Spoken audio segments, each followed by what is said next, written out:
Hi, this recording is 6.06, The Challenges of Globalization 1, and we are starting at slide 24. Where have all the jobs gone? The exact number of U.S. jobs that have been shifted overseas is difficult to measure. Businesses are reluctant to share certain kinds of employment information due to the general unpopularity of offshoring and global outsourcing. Government data on the subject is also limited. With continuing technological changes and increasing global economic competitiveness, the amount of outsourcing and offshoring is likely to grow for some industries. At the same time, new types of manufacturing, as well as the new U.S. tax policies, might entice some companies to return to the United States. Where in the world are all the jobs going? Watch the slideshow to find out. Challenged industries. Many segments of the U.S. economy are affected by offshoring and outsourcing, though perhaps the most challenged are the textile and clothing industries. These industries have traditionally been among the largest employers in the United States. It's also one of the industries that has been most affected by job losses due to globalization. Test your understanding of the challenges of globalization by answering the following questions. Foreign ownership and insourcing. Just as globalization allows U.S. businesses to operate cheaply in other countries, it also enables foreign investors and businesses to move into the United States. One way this happens is through the purchase of stock in American-run companies and through corporate takeovers and mergers. Foreign companies also engage in insourcing, moving operations into the United States in order to make products and offer services within the country. Foreign companies employ over 5 million U.S. workers. Toyota, Nissan, and Hyundai have factories in the United States that employ local workers. Sony Pictures is a Japanese media company that produces some of the best-known blockbuster movies in the U.S. and around the world. While foreign investment is an important component of the U.S. economy, some critics have voiced concern, particularly when foreign-owned companies gain control over critical infrastructure. In March 2006, a British shipping company, Peninsular and Oriental Steam Navigation Company, P&O, was sold to Dubai Port World, a company owned by the government of the United Arab Emirates. For a while, it appeared as if DP World would gain control over P&O's leases to manage port facilities in New York, New Jersey, Philadelphia, Baltimore, New Orleans, and Miami, as well as operations in 16 other ports. News of the deal sparked such strong opposition in Congress and among the U.S. public that DP World agreed to give up its stake in U.S. ports, eventually selling P&O's operations to a U.S. company. News of the deal sparked such strong opposition. The fear over DP World's potential ownership of terminals in major U.S. ports stemmed primarily from security concerns. While no one seemed to notice or mind a British company owning a vital piece of U.S. infrastructures, concerns heated up when it appeared that foreign countries who might not value U.S. security so highly would take over the ports. In 2006, the U.S. Congress debated the National Defense Critical Infrastructure Protection Act, which would have prevented foreign-owned companies from purchasing or operating critical infrastructure. The legislation was defeated in the House of Representatives. Trade deficit. A major concern for any country is its balance of trade, an indicator of the country's standing with trade partners. When a country exports more goods than it imports, the balance of trade is positive. The trade surplus benefits the economy because there is more money coming into the country than going out, meaning that there is more chance for domestic economic growth.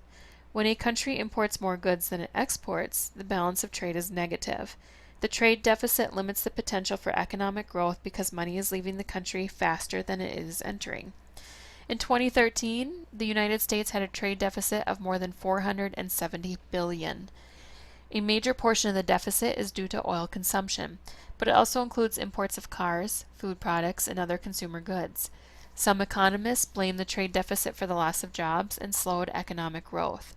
Some fear that U.S. businesses are powerless to prevent more job losses. The trade deficit might have positive effects as well. The fact that the United States is a popular destination for exports and foreign investments shows the health of the economy. U.S. consumers have money to spend. In addition, the fact that the U.S. remains the world's most popular destination for foreign investment demonstrates confidence in the U.S. economy, allowing the U.S. to pay for imports over and above what it exports. Still, a big trade deficit poses certain risks. A severe international economic crisis could result if foreign investors lose confidence and begin selling US dollars in world currency markets. The flight of foreign investment could severely damage the US economy and the global economy as a whole. Protecting the US economy. What can be done to help alleviate problems the US is experiencing in the era of globalization? Can the US government adopt policies to prevent the country from losing its place in the global economic order? One approach would be to enact protective measures and border protections that would reduce international trade. Such an approach would help weaker US industries fight against foreign competition, and it would keep jobs from leaving the country. However, this approach would also involve a loss of the benefits brought by globalization. Remember that free trade provides consumers with lower prices and diversity of products, and it drives innovation and efficiency. Too much protection of the U.S. economy would result in a loss of these benefits not only in the U.S., but throughout the global economy as well. Because of the size of the U.S. economy, the effects of protectionism would be particularly pronounced, potentially leading to global depression. Increasing competitiveness. Another approach would be to build up the competitive strength of U.S. industries and workers in order to dominate the global market. This would involve measures such as increasing the availability of higher education to stay on the cutting edge of technological advancement. This would not only protect U.S. workers, it would also help ensure that the U.S. continues to lead the way in innovations. Making sure the United States has a sufficiently high-tech workforce would likely involve increased government funding for research and development to support high-tech growth. It would also require more funding and training for 21st century educators. These measures could help save jobs and improve the efficiency and international competitiveness of the U.S. economy. They would also help address the trade deficit problem. If domestic producers compete more effectively in global markets and take the lead in producing new goods and services, the amount of U.S. exports should rise. This would help balance out the large number of imports that already flow into the country. Effects of globalization on the U.S. Globalization's critics tend to focus on its negative effects, many of them felt by developing countries. But even the U.S. economy experiences adverse effects in the form of job loss, foreign ownership, and increasing trade deficit. Perhaps these are the growing pains the United States must go through to receive the full benefits of globalization. Perhaps they mark the beginning of an economic decline for the U.S. It's hard to tell at this point, but the spectacular success of the U.S. economy in the 20th century gives hope that the world's largest and most powerful economy will make the necessary adjustments for success in the ever-changing global economy of the 21st century. All right, that takes us to the end of 6.06, the challenges of globalization. Please let me know if you have any questions or concerns. Hope you have a great day.